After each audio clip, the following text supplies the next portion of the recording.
家加起来153个老婆。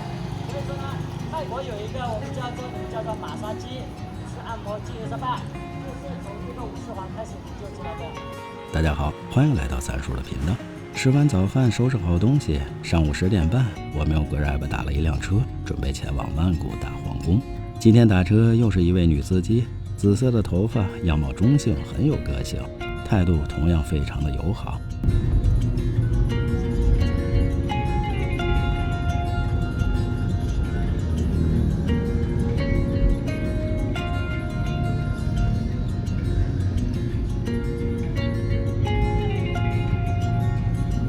不知不觉路过民主纪念碑，这是为了纪念1932年6月24日发生的民主政变而建立的。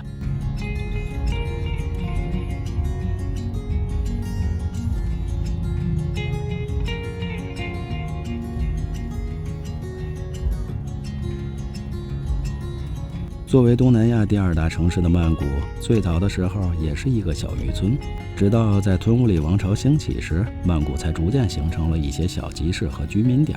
1782年，国王拉玛1世把都城从湄南河以西的吞武里迁至河东的曼谷，然后在河边造宫殿、修城墙。一会儿我们要去游览的曼谷大皇宫和玉佛寺就是其中最杰出的代表。眼前白色围墙围住的就是曼谷大皇宫。打车过来大约用了20分钟的时间。大皇宫与王家田之间的道路好像不能走车，我们在大皇宫东北角下车。大皇宫附近即使在露天街道上也是不允许吸烟的。刚一下车，路边就有售卖长衣长裤的小商贩凑过来。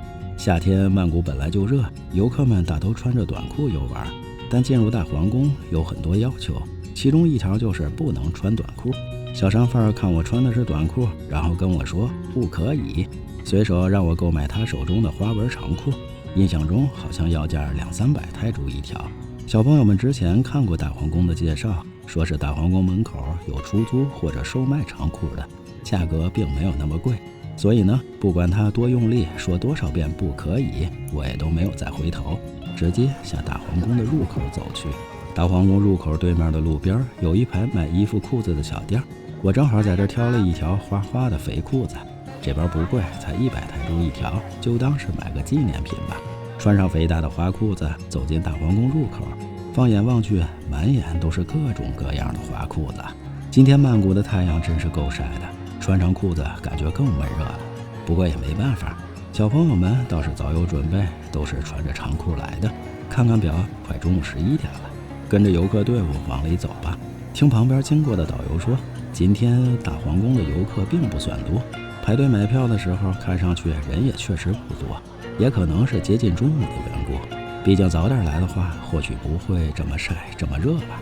大皇宫的门票是500泰铢每人，我们这一下就花了2000块钱呢。拿着票按指示的方向准备进入大皇宫了。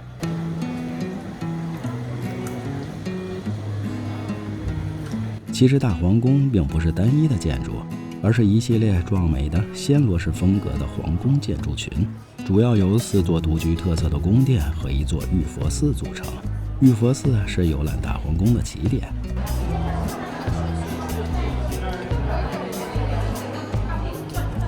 现在我们已经进入到大皇宫中的玉佛寺，围绕玉佛寺的画廊共有178幅精美的壁画，壁画的内容是在描写一个罗摩王的故事。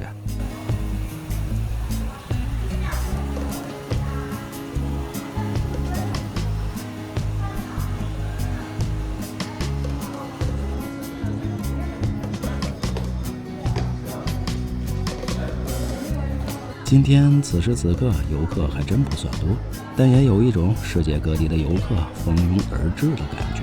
这大皇宫和玉佛寺均于1782年由拉玛1世按照大成皇宫为蓝图建造的，后经过不同时期的持续的增建，就形成了现在所见的庞大的规模。整座玉佛寺有画廊、藏佛阁、大雄宝殿、舍利塔、佛殿、佛塔、吴哥窟模型、藏经楼、天神殿、观音阁、钟楼等一系列精美绝伦的建筑组成。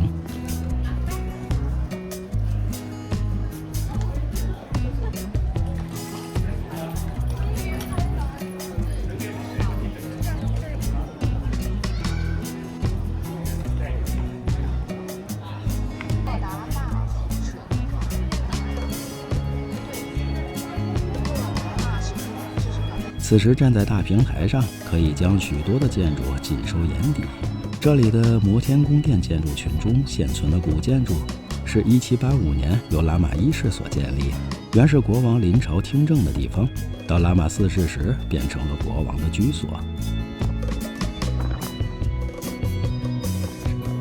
只要太阳不照着就行。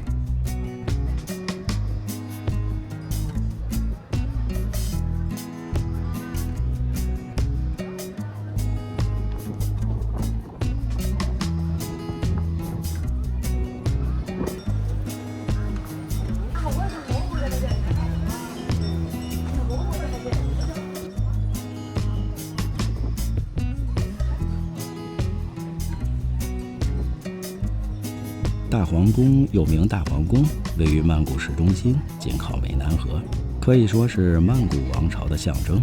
大皇宫与玉佛寺在泰国人心中的地位，就像法国人心中的埃菲尔铁塔、埃及人心中的金字塔一样，同时也是曼谷乃至泰国最受欢迎和最繁忙的旅游景点。第一次来曼谷不去大皇宫，就跟到拉萨不去布达拉宫一样，回头跟人聊起来都不好意思说去过曼谷，去过拉萨。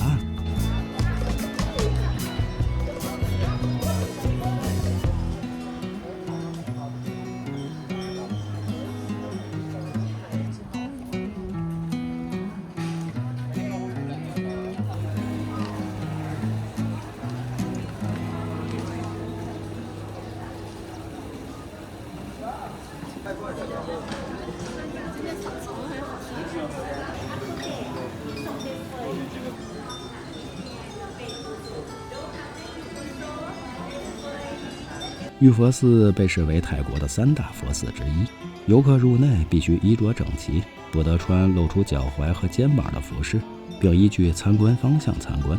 进主寺之前必须脱鞋，进到寺内要席地而坐，保持安静，脚底板严禁朝向佛像方向。寺内是绝对禁止拍照的。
在玉佛寺中，顾名思义，以端坐于大雄宝殿的金色宝座上的泰国人民最崇敬的一座精美玉佛最为出众。此玉佛由整块玉石雕琢而成，最早于1464年在清莱府的一座佛塔中被发现。当时的玉佛身上被涂上一层石灰，人们还以为是一尊泥塑佛像。后来佛像鼻尖上的石灰脱落，人们才发现这竟然是一尊稀世罕见的玉佛。据说当年清迈成王听说发现玉佛的消息后，下令迎请玉佛到清迈供奉。不料运送玉佛的大象到清迈与南奔城岔路时，突然不听指挥，直接走向了南奔城。清迈城主于是便将玉佛供奉在南奔城，大约持续了30多年。后来另一位清迈城主再从南奔城把玉佛请到了清迈供奉。接下来的数百年间，玉佛辗转了好几个城市供奉，其中在老挝大约有226年。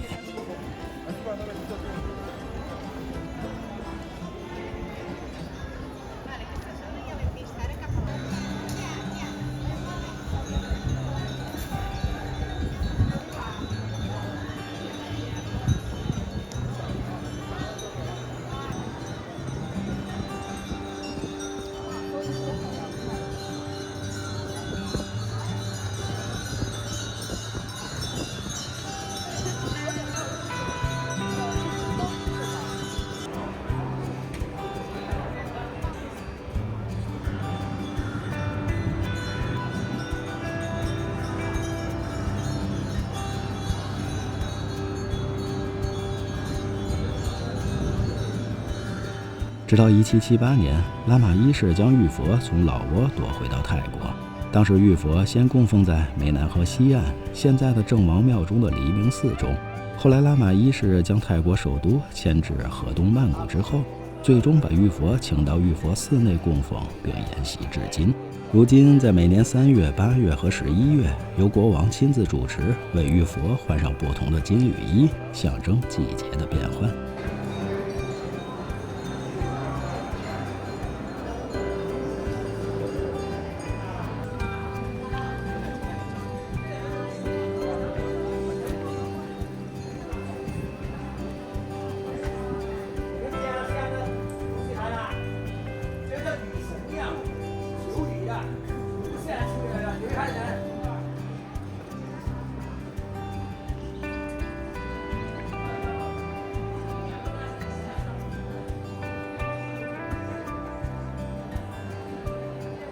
大皇宫内除了玉佛寺之外，还有从东向西一字排开的4座典型的大宫殿，分别为五龙毕曼宫、阿玛林宫、杰基殿和兜率殿。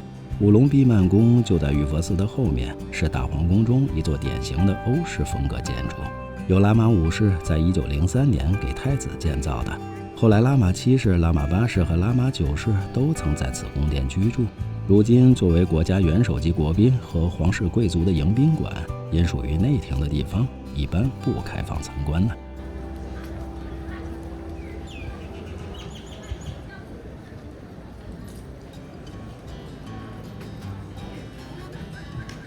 阿玛林宫在五龙毕曼宫的旁边，也是建于拉玛1世时期，当时是泰国最高法院所在地。阿玛林宫内有3个厅，分别举行宫廷的召见仪式、君王的加冕仪式，以及泰国国王生日庆典和授勋等重要仪式。阿玛林宫再往西走就是杰基殿。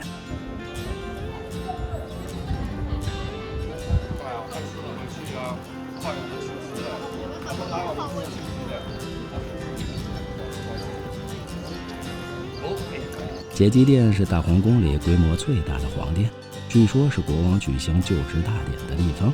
杰基含有神盘帝王的意思。杰基殿由拉玛5世于1876年建成，该殿的结构属于英女皇维多利亚时代的建筑风格，分为正座、东座和西座3个部分。其中正座顶层是安放王族灵骨的地方，2层是太皇接见国宾的地方，下层则是御林军总部。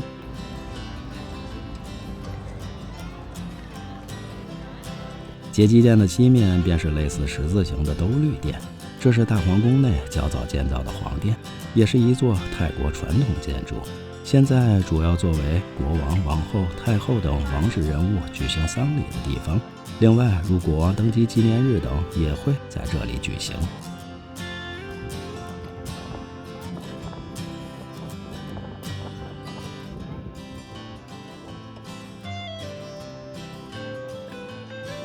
游览完大皇宫众多建筑群之后，如果有时间，还可以去参观一下玉佛寺博物馆，了解一下大皇宫内各个宫殿的历史和修复情况，以及一些珍藏在此的皇家文物。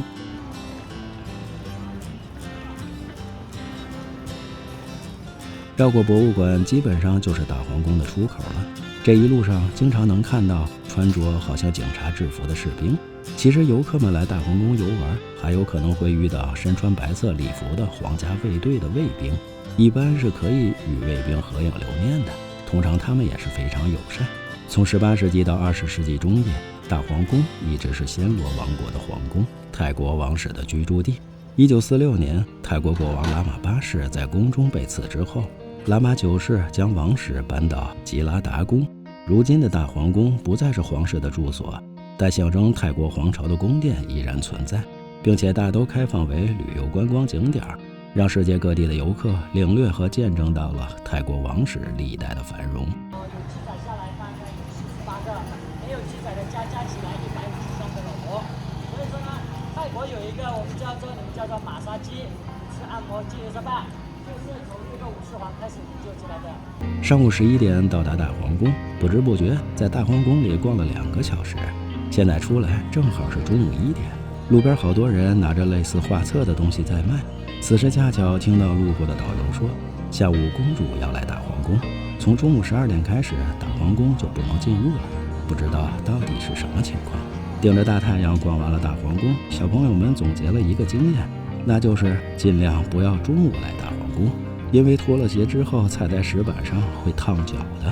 此时小朋友们都有些饿，接下来要去的是卧佛寺，看看泰国最大的卧佛像。从大皇宫走过去也并不远，顺路还可以吃个午饭。那午饭会吃些什么好吃的呢？卧佛寺又是什么样子呢？咱们下期继续吧。同一个旅程不同的主张有什么问题请留言，欢迎转发点个赞。最后别忘了下期内容更精彩，记得关注三叔，我们不见不散。